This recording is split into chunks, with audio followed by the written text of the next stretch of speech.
เข้ารอบมาในตอนรอบคัดเลือกครับห้ามใจครับคือคนเราเนี่ยคือ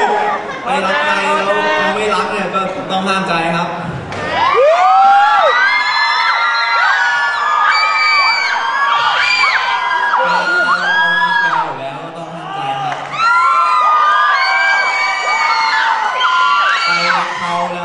เขาลืมแฟนเก่าไม่ได้ก็ต้องห้ามใจครับ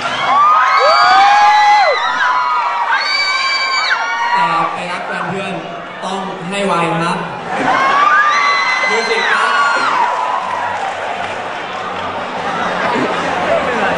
เพลงนี้เพื่อนผมเล่นได้ไพเราะมากครับเป็นเพลงที่เพราะมากแล้วผมจะพยายามร้องให้เพราะที่สุดในโลกครับ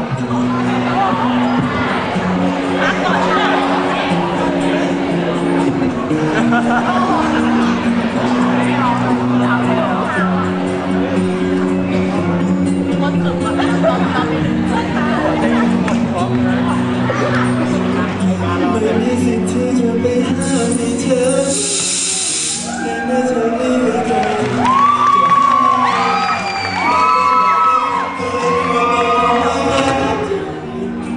เจ็บเท่าไรก็ต้องเก็บมันเงาวันที่เธอนั้นลำลาวันที่เธอทิ้งฉันไปมันสุดแสนจะร้อนทุรายได้แต่บอกและสั่ง